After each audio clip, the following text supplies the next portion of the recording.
Have you ever stopped to think how a simple gesture can change an entire life? Sometimes, all it takes is an open door, a kind word, or a sincere glance to rescue someone, or even ourselves. In today's story, you'll meet Emma, a simple woman with strong values and quiet courage, who decided to shelter a stranger on a stormy night. She had no idea that this small act would forever alter her path. And you? How many times have you had the chance to change someone's destiny with a single gesture? Get ready to experience an emotional journey filled with love, resilience, and transformation, and to discover how the smallest acts can lead to the biggest changes, because deep down, we all have the power to turn a storm into a new beginning. Before we begin, leave a comment telling us which city you're watching from. Subscribe to the channel to help us keep telling stories like this. And at the end, don't forget to rate this story from 0 to 5. Enjoy. The rain poured relentlessly over the rooftops of the small town of Haven Ridge, turning the streets into makeshift streams. In the heart of downtown, Emma was locking the door of her café, her hands trembling with exhaustion. The Warm Soul Café was everything she had, inherited from her grandmother, kept alive through courage and sleepless nights. As she pulled down the awning, she noticed a figure huddled under the pharmacy's overhang next door. It was a man, drenched, unshaven, and with eyes lost in the void. She hesitated. She'd learned not to get involved, but something about him made her heart ache. Without thinking twice, she went back inside and grabbed a bowl of hot soup.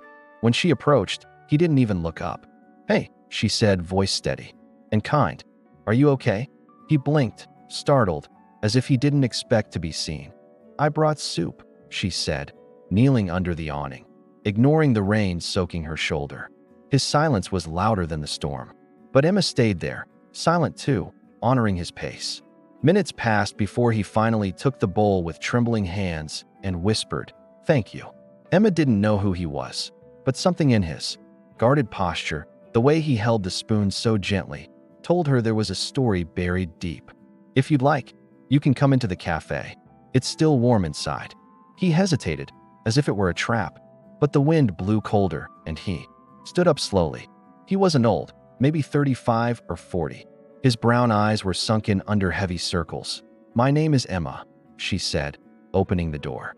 "Michael," he replied, without meeting her eyes. Their entrance into the cafe was quiet, but meaningful.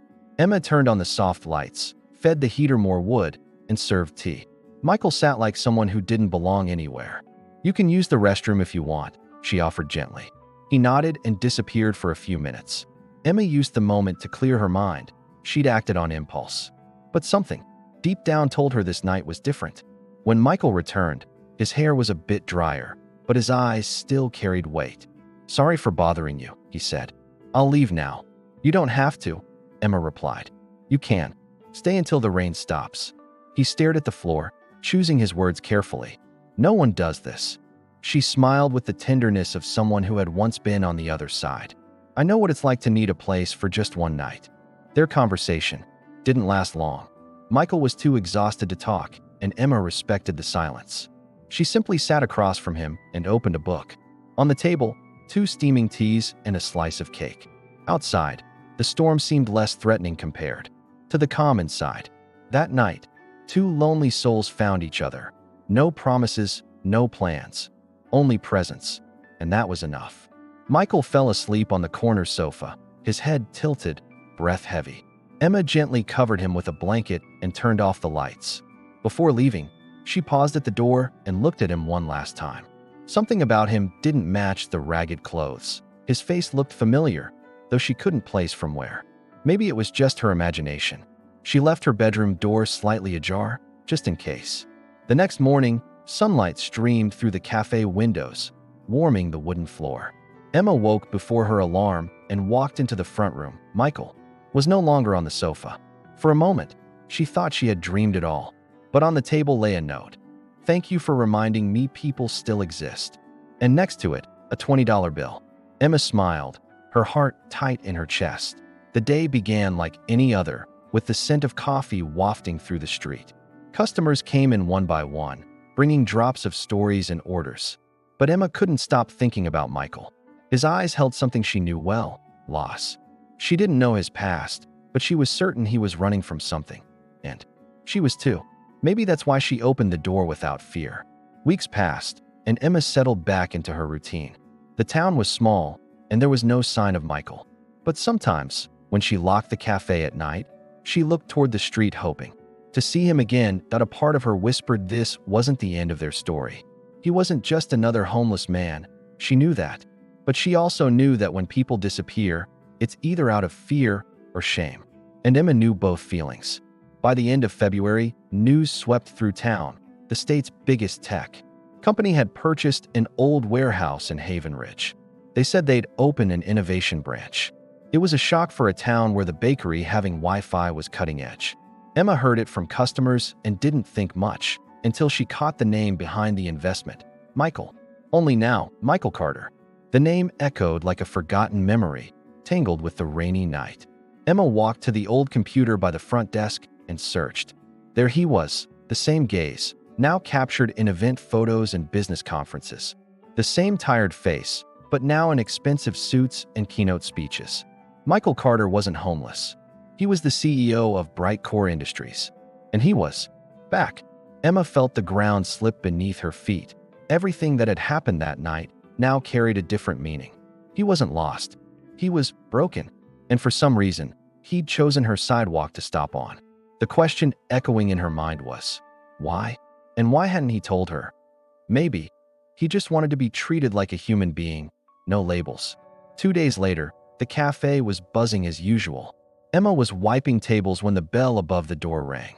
She looked up, and her heart skipped a beat. It was him, dressed in elegant clothes, clean-shaven, but the same restrained eyes.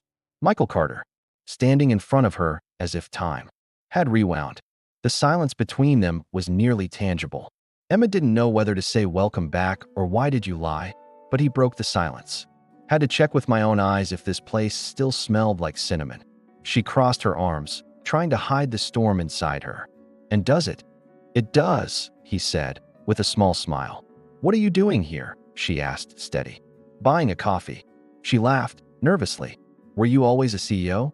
Not always. But I never wanted to feel invisible. Emma studied him as if he were a stranger wearing the skin of someone she once knew. You should have said something. That night, I wasn't the CEO. Then who were you? A man who had lost everything and just wanted to sleep in peace. Emma felt her chest tighten. It wasn't easy to hold on to pride in the face of such raw honesty. You still look tired. I still am sometimes. But now, I want to build things that last.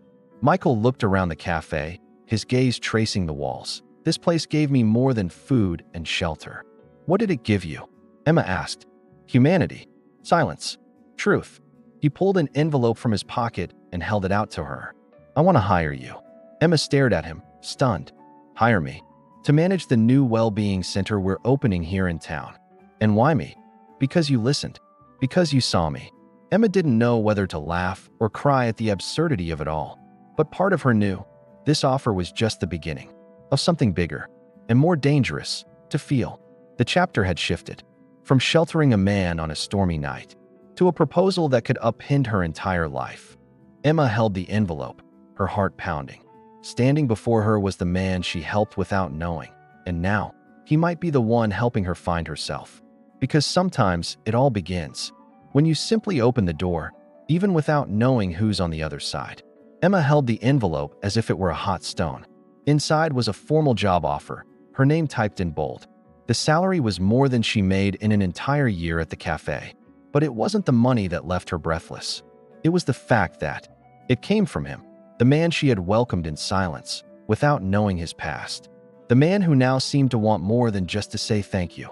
I don't understand, Michael, she said, slowly sitting at one of the tables. Why me? There are more qualified people out there, with MBAs and everything. He calmly pulled the chair across from her. Because I don't need resumes. I need people with soul. Emma looked away, her heart pounding unevenly. He continued, you cared for me without knowing who I was. That's rare. And now you want to pay me for it. No, I want to give you space to build something meaningful. Emma shook her head, confused. And what exactly is this well-being unit? Michael leaned his elbows on the table, as if revealing a secret. A community center. To welcome guide, and empower people in vulnerable situations. She studied him in silence. So you didn't come back just for business. I came back because of the rain, he said with a half smile. And because of you. The silence between them filled with memories they didn't yet have names for. Emma stood and walked to the counter. I need time to think. Of course, he said. Take all the time you need. Before leaving, he placed a card on the table. I'll be in town for the next few weeks. In the days that followed, Emma lived in conflict. Part of her wanted to say yes, out of gratitude, opportunity, purpose, but another part kept questioning what it all truly meant. Was it just a social project, or was there something deeper?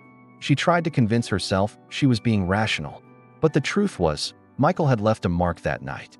And now, he was opening another door. The cafe kept running, but Emma was present in body only. Customers noticed her distant gaze, the slowness in her movements. Are you all right, Emma? Asked Mrs. Green, a loyal regular. Just thinking about things too big for my head. The elderly woman smiled knowingly. Sometimes, that's how a new life begins, with something too big. Emma gripped her mug a little tighter. Maybe that was true. One night, alone in the cafe, Emma picked up the envelope again. She read, every line like a map to an unknown land. The contract was fair, respectful, and flexible, but what touched her most was the handwritten letter included inside. Michael had written, you welcomed me when I was just a wet shadow. Now I want you to help others keep from drowning. The words stung and healed. She cried, silently. On Saturday, she decided to find Michael. The address on the card led to a modest house on the North Hill. No mansions, no guards, just a wooden door and an untrimmed garden. She took a deep breath before knocking. When he opened the door, he looked tired and vulnerable, just like that first night. But now there was a different light in his eyes. I read everything, Emma said, holding up the envelope. Michael nodded, stepping aside to let her in. The house was humble, with few pieces of furniture and the scent of fresh tea. She noticed a stack of books and technical drawings on the table. Are you planning all this alone? For the hard parts, yes. But I need someone who understands what really matters. Emma crossed her arms. And what matters, Michael? He looked into her eyes. People, hot meals, eyes that don't look away, presence. Emma felt a tightness in her chest. That man, once cold and silent, now spoke from the soul. You seem like a different person. Maybe I am. Or maybe you just scraped off the surface. She blushed, surprised by the weight of his words. I won't always be nice, you know, she said, trying to ease the moment. I hope you're not, he smiled. I prefer real people. She laughed, relieved. And if I say yes, well, you promise not to turn this into a corporate show. I promise. I want this project to carry your heart. And you? She asked. Will you put yours into it? Michael took a deep breath. It's already there. Since that night, Emma left the house with the word yes stuck in her throat. She didn't say it aloud, but she knew she'd already accepted. Not for the money, not for the title, but because something inside her longed to be lived. That night, she dreamed of rain. But this time, she wasn't alone under the awning. Michael was beside her, holding a cup of tea. The next morning, Emma signed the contract. She delivered it in person to the temporary Brightcore office, set up in an old building. Michael welcomed her with a reserved smile and grateful eyes. Welcome to the team, he said. She reached out her hand, firm. Let's do this right. We will, he replied, more serious than ever. The following days were intense. Meetings with architects, site visits, conversations with local NGOs. Emma surprised herself with how well she could organize, suggest, lead. Michael gave her freedom, but watched everything that he never interrupted, only asked precise questions. She could feel the quiet trust he placed in her, and that made her stronger. One afternoon, after a meeting, they stopped at a food truck for coffee. They sat on a park bench, watching children play. Have you always been this quiet? She asked. Only since I lost my brother. Emma looked at him, moved. Was he your business partner? He was my world, Michael said, eyes lowering. The silence settled like fog. Emma gave him space, but felt a crack opening. Michael was letting himself be seen, and that was more intimate than any touch. I'm sorry, she said sincerely. I am too, he replied, voice rough. But I'm still here, and that matters. The next week, the sign was installed at the chosen site, Project Horizon, Center for Shelter and Human Development. Emma read the words with tears in her eyes. For the first time in a long while, she felt exactly where she belonged. Michael stood silently beside her. "Thank you," she said. He replied, "You're the one who built this. I just showed up in the rain." The opening would be in 2 months, but the project was already coming alive. Volunteers appeared. Donations arrived. The town was buzzing. Some were skeptical, said Michael must have hidden motives. But Emma knew him now, and even if he still kept parts of himself hidden, there was truth in what they were building. They weren't just raising walls, they were building meaning. One night, alone in the cafe, Emma reread the letter once more. "You saw me."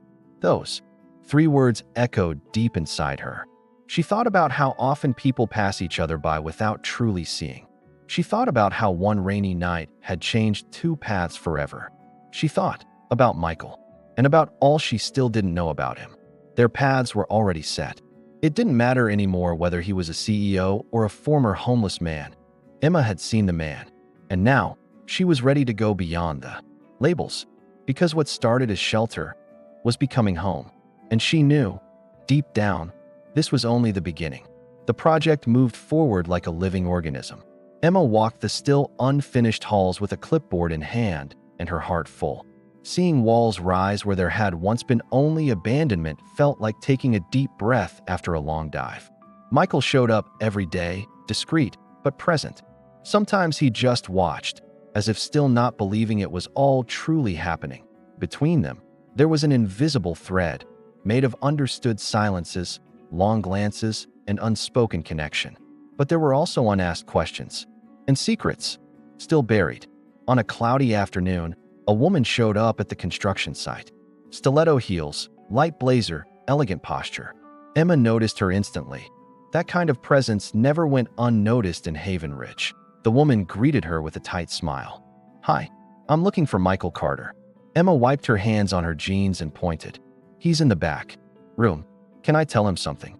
"Tell him Diana is here. He'll understand." A chill ran down Emma's spine.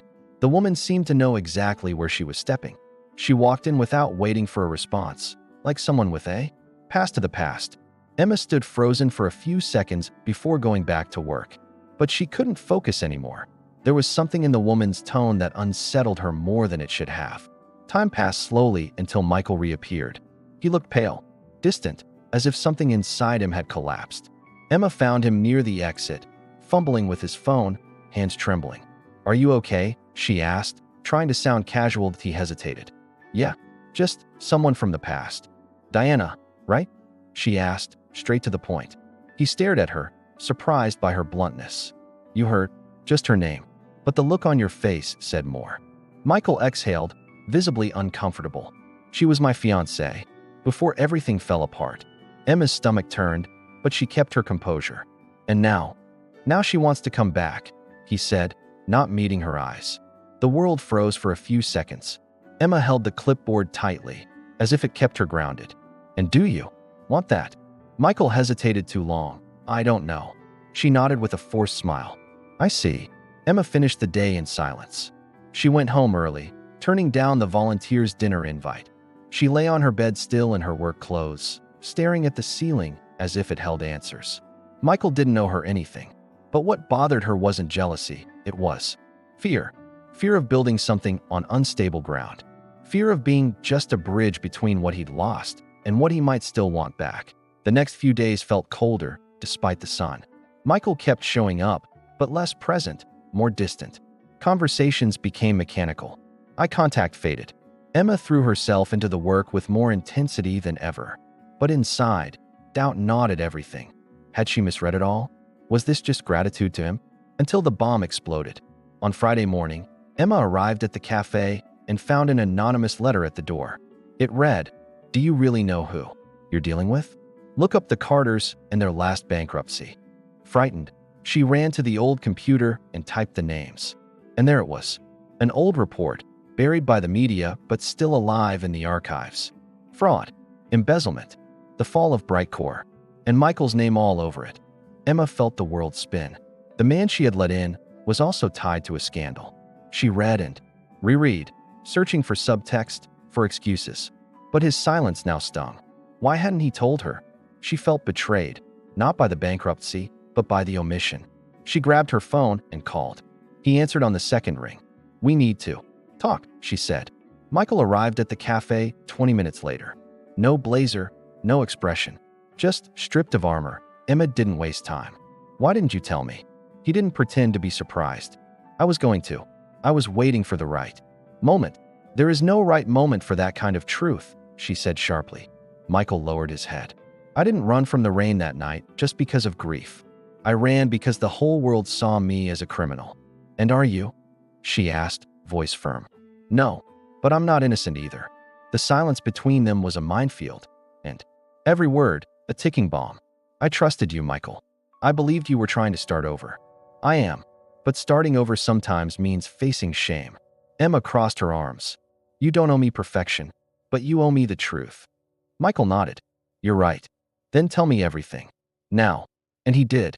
He told her about the pressure from partners and the board, about the documents he signed blindly, out of misplaced trust, about how he lost everything: the company, his brother, his dignity, about wandering the streets until he ended up in Haven Ridge in the rain. Emma listened in silence, without interrupting.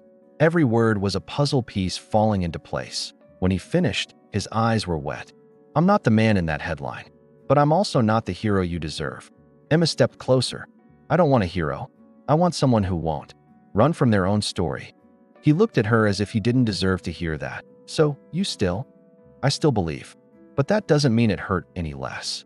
Michael nodded like someone accepting a fair sentence. "And if I lose you?" "You won't lose me, Michael, but you will have to earn me back."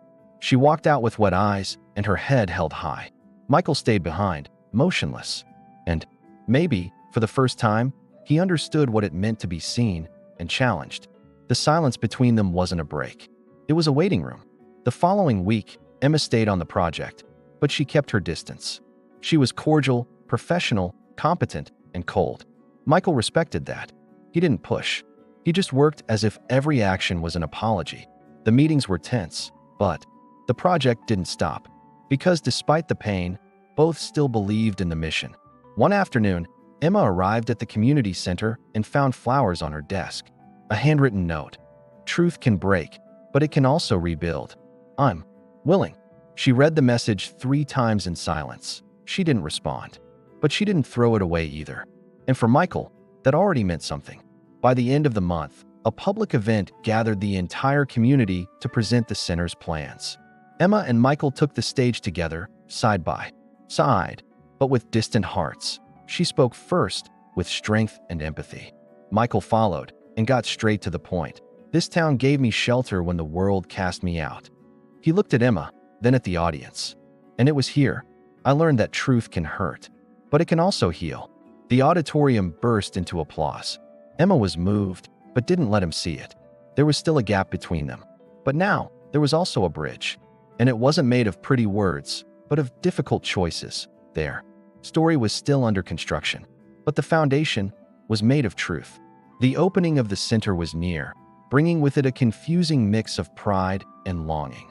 Emma walked through the freshly painted hallways, the scent of paint still lingering in the air. The walls were lined with hopeful quotes and old photographs of the town. Everything was coming together exactly as she'd dreamed, but something inside her still felt unfinished. Michael was always around, but kept a respectful distance. He never forced personal conversation, never invaded her space. And that, paradoxically, touched her more than any insistence could. Sometimes she watched him from afar, talking with engineers, guiding volunteers. He was firm, yet kind, discreet, yet present. People respected him, and little by little, Haven Ridge began to trust again. Emma felt proud, but also estranged. Why did her heart still resist? Maybe because she loved what they had built too much to risk it falling apart. Or maybe because, deep down, she was still waiting for a gesture. A gesture that said, "I choose you, even with all your fears." On a rainy afternoon, Emma decided to leave the center early and return to the cafe. She turned on the lights one by one, just like she had since she was a girl. She put on an old record, Nina Simone filling the room with sweet melancholy. She sat at the counter and made herself a cup of tea, the same one she had served Michael that first night. She smiled quietly to herself, recognizing that some flavors never change. And then she heard the door open. Michael walked in, soaked from the rain but unhurried. He looked tired but resolute. "I didn't come for coffee, Emma." She looked at him, surprised by the certainty in his voice. "Then why are you here?" "Because I can't let silence keep speaking for me." Emma lowered her cup. "Finally, I know I hurt you," he began. "And I'm not here to justify anything. I just need you to know that if I stayed quiet, it was out of shame. But also because I was scared of losing the only place where I've ever felt whole." Emma's eyes welled up. "You didn't lose me, Michael, but you did shake me. And I'm still trying to understand if this mess is worth it." He stepped closer, slowly, giving her space. "I'm not an easy man, Emma. I carry guilt, trauma, and a past that doesn't just go away. But I also crave permanence. And with you, everything feels more real." She swallowed hard. "You speak beautifully. It's not charm. It's truth. And what about me?" she asked. "Where do I fit into all of this?" Michael touched the counter with rain-soaked fingers. "You were my shelter before you knew my name. My ground when all I knew was falling. And now, you're the only person who makes me want to stay." Emma felt her chest burn. His words came with no promises, only presence. And that was new, scary, and beautiful. "Do you still love Diana?" she asked, direct. Michael didn't hesitate. "No, she represents who I was. And me? You represent who I could become, if I'm brave enough." Emma stayed quiet for several long seconds. Then she walked over to him.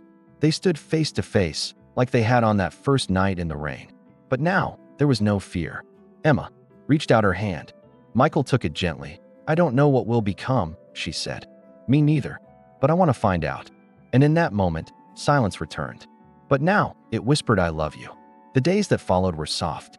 No public declarations, no kisses in the square, but there was connection. A shared glance, a coffee left on the right table, a touch on the shoulder at the perfect time. Michael didn't push. Emma didn't hide. They simply coexisted. And for two once broken hearts, that was everything. One night, he showed up at the cafe with a box in hand.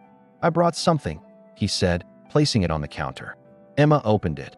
An old album, filled with photos of the construction, notes from volunteers, and letters of gratitude.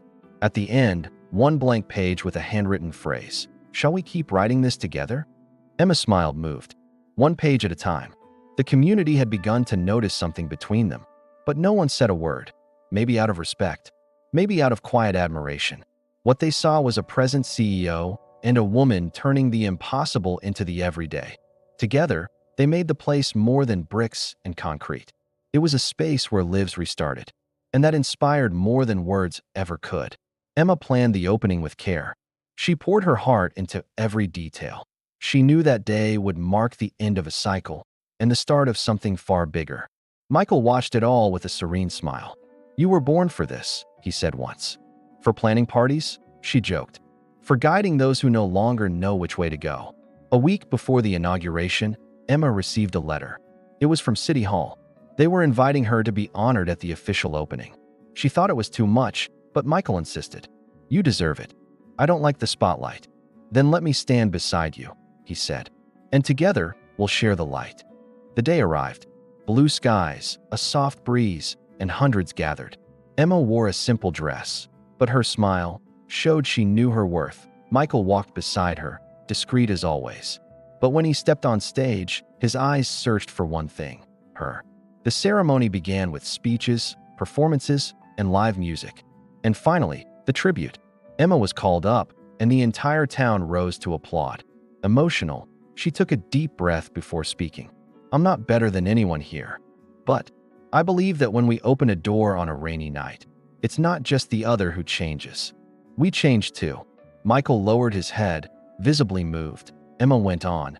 "This center isn't about me. It's about what happens when we choose not to ignore. Because to listen is also to love." She was met with a standing ovation. Emma stepped down from the stage with tears in her eyes. Michael found her backstage. "I've never seen anything more beautiful." "It was real," she said, touching her chest. He pulled a small box from his pocket. "It's not a ring, not a promise. It's just a keychain, with the word home on it." She looked at him, surprised. "A home isn't where you live. It's where you return to." Emma held the keychain tightly. And is this where you want to return? Only if you leave the doors slightly open. She laughed, eyes glistening. The door's been unlocked for a long time. That night, the starry sky seemed to smile. The center was open, lights glowing, people walking in. But for Emma and Michael, the real beginning was there, on the sidewalk. Hand in hand, walking slowly, in no rush to arrive. Because they had learned that love isn't about rushing. It's about staying. Even when the other is still learning how to stay, their story wasn't made of perfection. It was built on respected silences, daily choices, and the courage to begin again. Emma once sheltered a stranger from the rain and discovered a man willing to become better. Michael lost everything and found someone who didn't see titles, only heart. Now, together, they weren't building a happy ending. They were building a home. One that begins, every single day, with a gesture. The daily rhythm at the community center was beginning to settle. Emma led the team with firmness and warmth, while Michael handled the strategic planning. The community embraced the project with pride. Families found support. Young people began to dream again. Amid reports, meetings, and coffees shared in comfortable silence, Emma and Michael built something that went far beyond paperwork. But every solid foundation is eventually tested by time, and sometimes by a past that refuses to stay behind. That morning, the past arrived in a silent black car. Michael was meeting with the new coordinators when he saw the vehicle park in front of the center. From it stepped out an elegant man with graying hair and a stern expression. Emma saw him through the window and instantly noticed the tension on Michael's face. "Who is that?" she asked softly. "My father," he replied, barely breathing. She felt a chill. That visit had not been in the plans. The man entered without greeting anyone, walking straight to Michael. "We need to talk," he said with authority. Emma stepped away quietly, respecting the space, but watching every move. Michael took him into a private room and closed the door. The muffled sound of raised voices leaked through the cracks. Emma recognized the tone, blame, guilt, old wounds reopening. And she wished she hadn't heard a thing. 40 minutes later, Michael came out, face tight with emotion. He said nothing, just walked past. Emma followed, gently touching his arm. "What happened?" "My father wants me to leave everything behind and return to the company." She swallowed hard. "And what did you say?" "That I wouldn't. That this is my place now." And he didn't take it well. Emma saw the conflict in his eyes, no matter how he tried to hide it. "Are you okay?" she asked, steady. Michael looked down. "He thinks I'm throwing my name away by helping people who don't give returns." "Then maybe he never understood what a true return really means," she replied gently. In the days that followed, Michael became more distant than he was. At the center, but not truly there. He took calls in secret, read documents behind closed doors, avoided deep conversations. Emma tried not to pressure him, but the distance weighed heavy. Something was happening, and she didn't know if it was about the project or about them, or both. One afternoon, she walked into his office without knocking. "Sorry," she said, seeing papers in his hands. "No, it's fine." She glanced at the desk, documents bearing the family company's crest. "You're reconsidering, Michael?" He didn't answer right away. He simply sat and let out a long sigh. "He offered me a position on the company's board, said that if I accept, he'll clean my name in the media." Emma crossed her arms, standing tall. "And are you thinking about saying yes?" "I don't know. Part of me wants to close that chapter. And the other part," she asked, already knowing the answer, "wants to stay here, with you." "Then why are you pushing me away?" Emma asked, firm. "Because I'm afraid of dragging you into a decision that could swallow me whole." "Michael, you already brought me into this. I've been here since the first rain." He looked up, surprised by the force in her voice. And in that moment, he understood. She didn't want perfection, she wanted truth. "Again, don't make this decision alone," she said. "I'm here, and if you decide to leave, I'll understand." Michael closed his eyes for a few seconds. "But what if I go and regret it?" Emma touched his hand. "Then I'll wait, but only if it's for you, not for him." The next day, he left without warning. Emma found out through a short message. "I need to sort this out. I'll be back in 2 days." She felt a void, not because he left, but because he didn't trust her enough to share the decision. Still, she kept working, coordinating new programs, supporting volunteers, smiling at visitors. But at night, Alone at the cafe, she reread the old note. You saw me. And she wondered, did he still see her? 2 days turned into 4. Then 7. Michael didn't answer messages or calls. Emma tried not to imagine the worst. But the silence was starting to feel like absence. Until one cold morning, she opened the local newspaper and saw Michael Carter rejoins Bright Core Board of Directors. Her heart stopped for a few seconds. There he was, official photo, dark suit, restrained smile. Beside him, his father. The caption read, "The Carter family resumes leadership of the tech empire."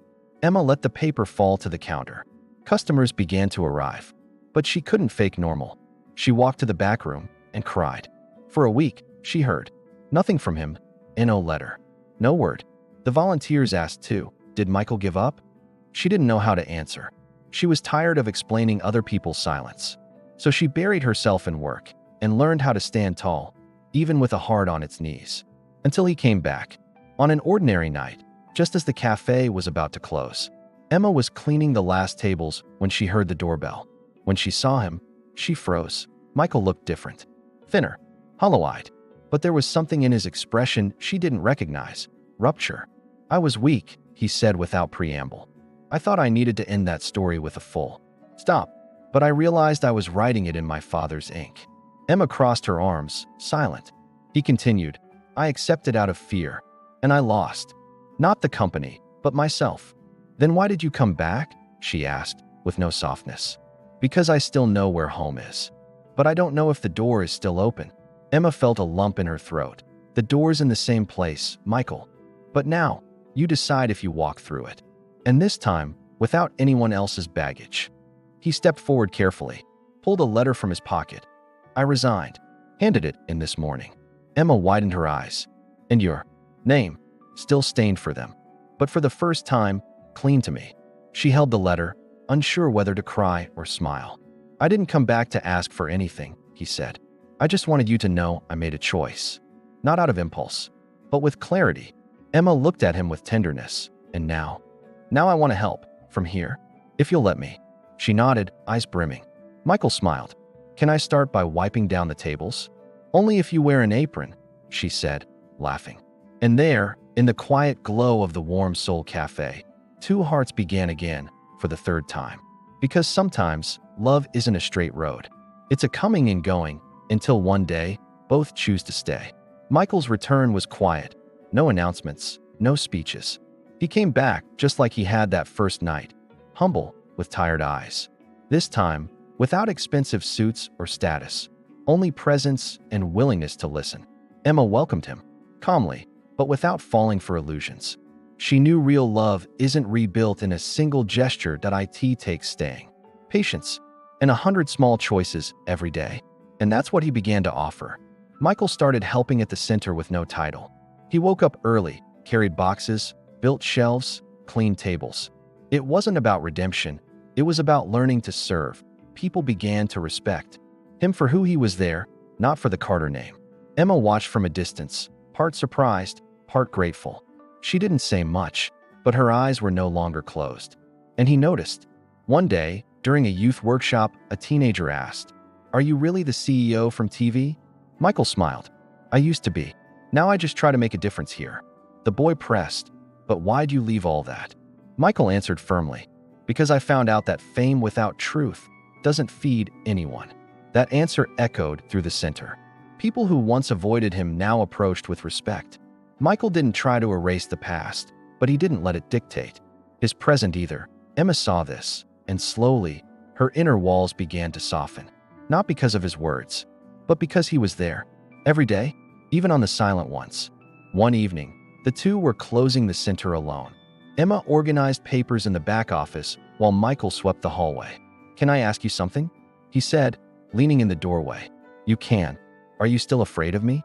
She didn't answer right away, then said, I'm not afraid of you, Michael. I'm afraid of losing myself in someone again. He stepped closer, but never intruded. I don't want you to lose yourself. I want to see you more, hear you more. I want to know you, without rushing. Emma swallowed hard. And what if I'm not what you expect? Then, I'll learn to wait for who you truly are. The following week, an unexpected opportunity came up. A major investor from the north was interested in the center's model. He offered to expand the project to 3 more cities. But with one condition: Michael would need to sign again as director. Emma found out through a forwarded email. Her heart froze. Would he be tempted again? Michael came to her that same night. "I didn't accept," he said before she could ask. Emma looked up, surprised. "Why not?" "Because I want this expansion to be ours, not theirs. I want to build something that doesn't need my name, just our purpose." She didn't reply, but a quiet smile curled on her lips. "I told you once that I lost my brother," he began. Emma nodded. "He was the lightest part of me. When he died, I thought only the weight was left. But then you came along and showed me that lightness can come from strength too." She looked away, tears brimming silently. "You taught me how to stay, even when everything in me wanted to run." Emma handed him a cup of tea, then raised this to the choices that don't scream but change everything. He accepted, to the silence that builds. And they toasted, with tea, with eyes, with presence. Because some bonds aren't made with rings, but with gestures, that night sealed something new between them. In the days that followed, Emma and Michael began working more closely. They reviewed strategies, visited nearby communities, and listened to stories. Conversations now flowed more naturally. There was no rush to label what they had, but there was clarity in what they were living. At night, she still slept alone. But her heart no longer was. It was now accompanied by someone who chose to stay. The center began drawing attention from journalists, researchers, and NGOs. It was an innovative model because it was human, and that drew people in. One afternoon, a reporter asked Emma, "What's the secret to your success?" Emma thought for a moment before replying. "Listening with your heart, welcoming without trying to shape, and starting over as many times as necessary." The interview aired and went viral. Emma became the face of the initiative, though she wasn't fond of the spotlight. Michael remained in the background, as he preferred. But when the report mentioned the café, she smiled. That's where everything began. In the rain, with a warm soup and 2 silences that found each other. A week later, Michael asked to speak with her in private. They met at night, in the center's garden. Soft lighting, the scent of damp soil, and the sound of crickets. "I have a question," he said. Emma nodded. "Work-related?" "No. About what comes after the work." Michael pulled a small box from his pocket. "Relax," he said, laughing, as he saw her startled face. "It's not a ring. It's a key to my apartment. I'm not asking you to move in. I just want you to know the door's unlocked. And so is my heart." Emma took the key, moved. "I still need to go slow, Michael. I know, but I want to walk this path with you. With time, truth, and space to breathe." He nodded. "All I want is to walk beside you, even in silence." The center grew, the projects multiplied, and so did their trust. There was no more rushing, no more fear. The pain of the past was now just a scar, visible, but no longer painful. Emma and Michael had become examples of sensitive leadership. But more than that, they were proof of something rare: restarting with dignity, loving with permanence. A new cycle began. Invitations for talks, book deals, educational projects. But no idea excited them more than simply keeping what already existed. Because they knew not everything has to be big to be transformative. Sometimes, one open door changes everything, and they were living proof of that. Emma, Michael, and the tea shared in the rain. On the center's 1-year anniversary, they held an intimate event. String lights, photos on the walls, emotional. Volunteers. Emma gave a light-hearted speech, recalling early challenges. Michael stood at the back, quietly observing. At the end, she called him to the stage. "This project only exists because someone had the courage to begin again, and because someone taught me that staying is a daily choice." Michael walked up slowly. He held the mic with steady hands, but a shaky voice. "This place was built by many hands, but to me, it has one name." He looked at her with gentleness. "Emma." And right there, with no promise of forever, but the certainty of now, they both understood that one choice would change everything. The center had been open for another month, and the routines now felt gentle, almost choreographed. Rooms were constantly filled with voices, laughter, questions, and discoveries. Michael walked among them with calm steps, no longer in a hurry. Emma managed things with efficiency, never losing the sweetness that even softened the most guarded hearts. There was balance, and above all, peace. But like every living story, change finds its way, even when calm feels everlasting. And it was within the peace that restlessness began to whisper. Emma felt a different kind of exhaustion, not physical, emotional, as if her heart was trying to speak. She began going home earlier, speaking less, writing more. Michael noticed, but didn't ask. He had learned that not every silence wants to be interrupted. Sometimes, it just needs space to transform. And that's what he gave her, space, without distance.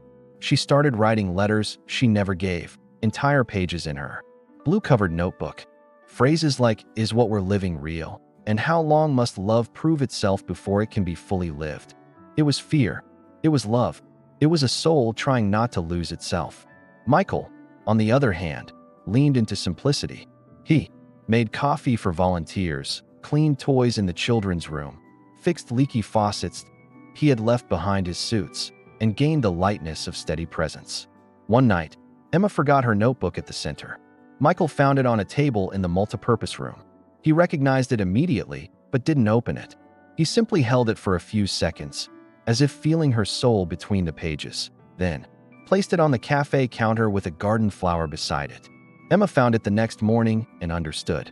He had seen, but chosen not to invade. That gesture touched her more deeply than any speech. Emma cried alone behind the coffee machine, not knowing exactly why. Maybe because she had never been treated with such gentleness. Michael didn't want ready-made answers. He just wanted to walk beside her, even in the dark. And that, paradoxically, made her want to turn on the light. To show the truth, even the painful parts. One cloudy afternoon, she asked him to talk. They went to the wooden bench behind the center, where few people passed. She held the notebook but didn't open it. "I'm still afraid," she said, looking at the trees. "Afraid of being swallowed by a life that makes me forget who I am." Michael nodded silently. "And at the same time, I'm afraid of not living something so beautiful because of that." He waited for her to finish before replying. "I don't want you to lose yourself in me. I want you to find yourself beside me. And if at some point it becomes too much, I'd rather you tell me than hide." Emma looked at him, eyes glossy. "Are you telling me you'd accept it even if I don't stay?" "I'm saying I love you, even if your timing is different." She took a deep breath, and for the first time, opened the notebook there, and then she read a few lines aloud. About the fear of repeating patterns. About being scared to give herself to someone who had once left. About the pain of loving someone so good and still wondering if she deserved it. Michael listened without interrupting, then simply said, "Thank you for trusting me with even your doubts." From that day on, something changed. Not the romance, but the depth. Emma no longer ran. Michael didn't push for certainty. It was as if they both understood that love isn't built on urgency, but on presence. And that sometimes staying simply means continuing to return, even if slowly. One night, during a conversation circle, at the center, an elderly woman shared her story. She spoke of a love from her youth, a man who left, returned, and stayed. "Sometimes love leaves just to learn the way back," she said, smiling. Emma and Michael exchanged a look that said more than any word. It was a mirror, and also a prophecy. That story was a reminder. True love doesn't need to be perfect, only willing to return. The next morning, Emma woke up wanting to do something different. She baked little cakes like she used to with her grandmother and wrote notes for the volunteers. Michael arrived later and found one on his desk. "Thank you for listening, even when I stay silent." He tucked the paper into his pocket like a talisman, because sometimes the deepest love lives in the smallest sentence. They began taking evening walks together. No destination, just wandering through the small town streets. They talked little but shared silences that healed. They spoke of the center, of books, of dreams that didn't even have names yet. And with each step, there was an unspoken agreement. "I'm here, and I don't plan to leave." And that was enough. Emma began writing less in her notebook, not because she didn't need to, but because she was learning to speak, even if just with her eyes. Michael, on his end, spoke through gestures. He adjusted her coat without asking, left fresh-picked flowers on the counter, noticed what others missed. And Emma noticed everything. Their relationship didn't make headlines, but it became a foundation. It was the base for decisions at the center, an inspiration to the youth, and hope for those who thought it was too late.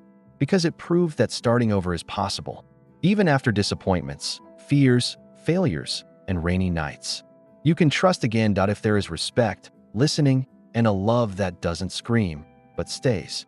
One of the project's teens drew a picture of them, two little figures sitting side by side on a bench, under the rain, sharing an umbrella. At the top, the phrase, "Love is shelter too." Emma framed the drawing and hung it in the hallway. Michael smiled when he saw it. "Looks like us, doesn't it?" "Looks like what we're becoming," she replied.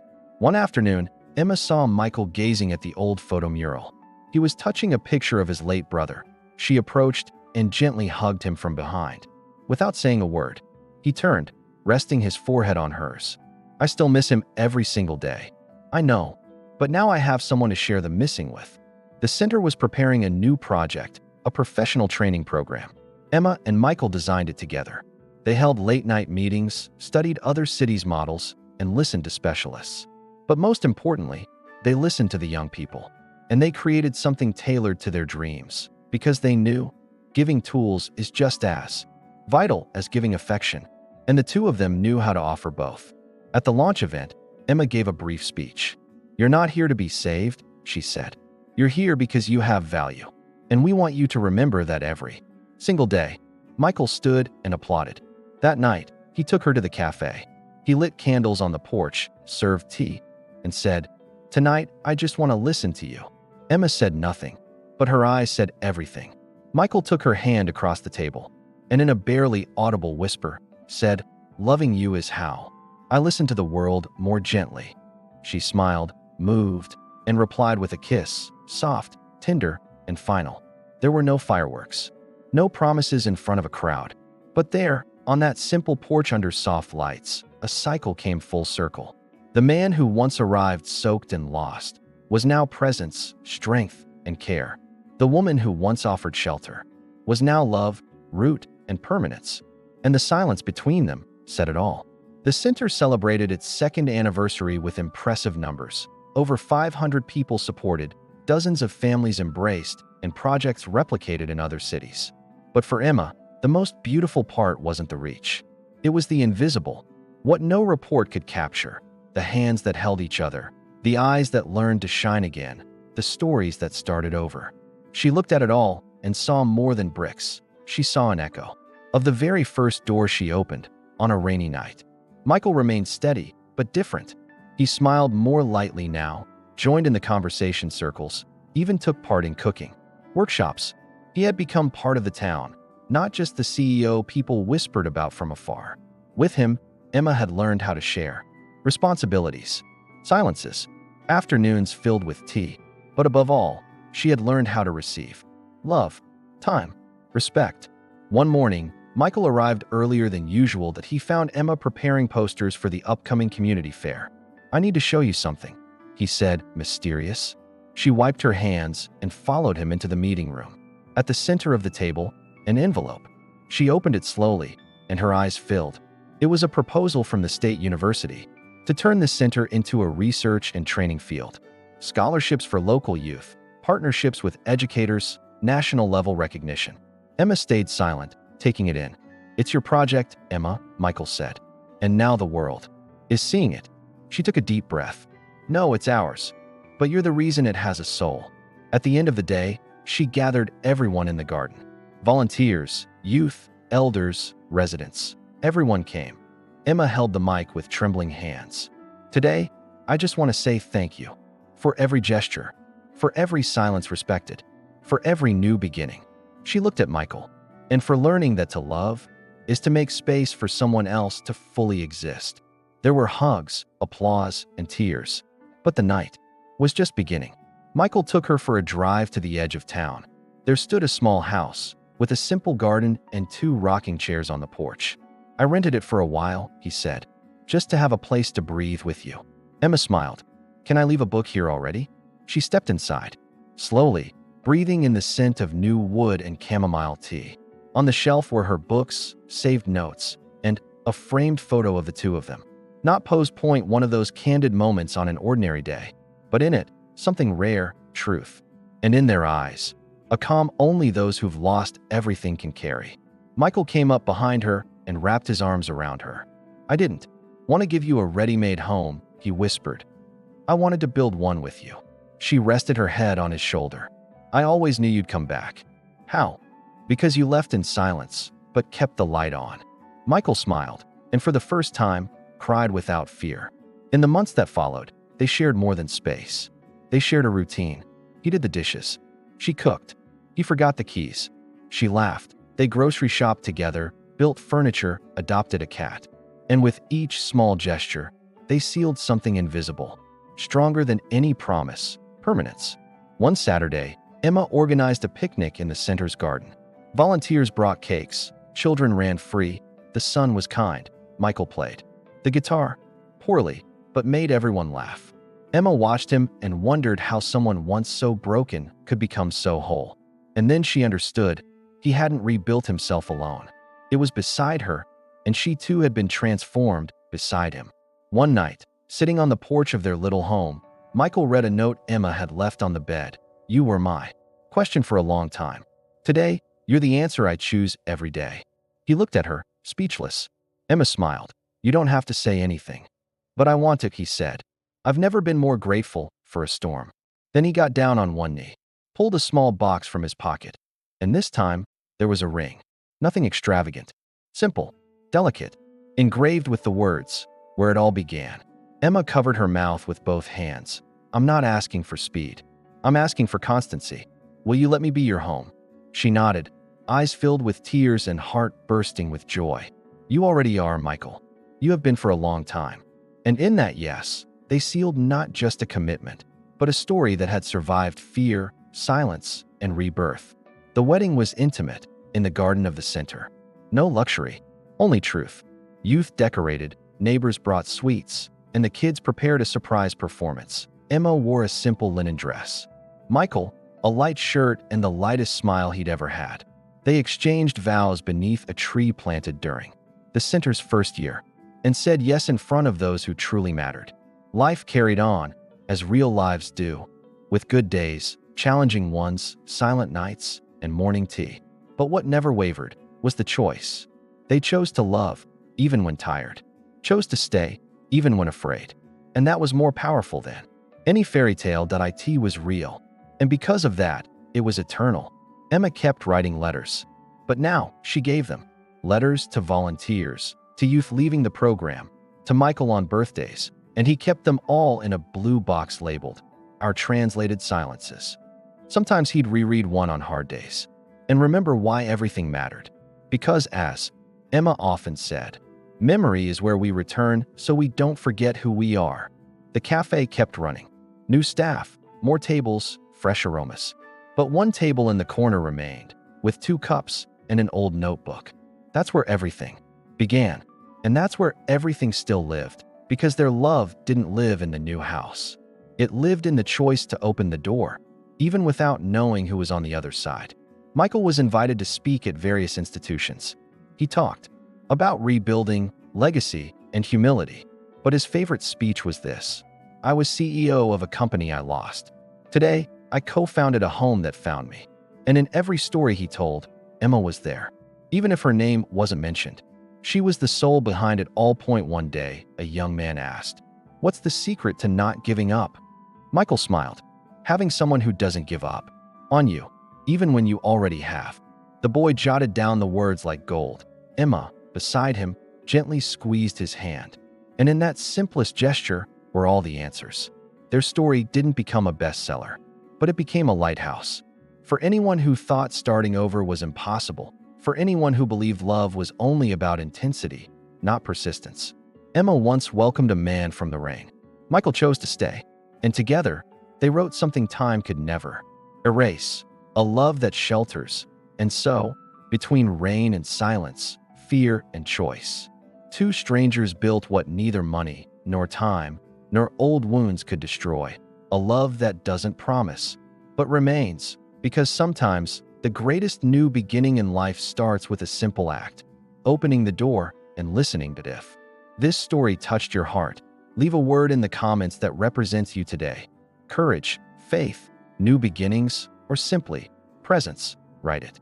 Because words heal, and when shared, they transform. Subscribe for more stories that embrace, inspire, and help you believe that true love still exists, even on the unlikeliest street corners of life. Share this video with someone you love, or someone who needs a reminder.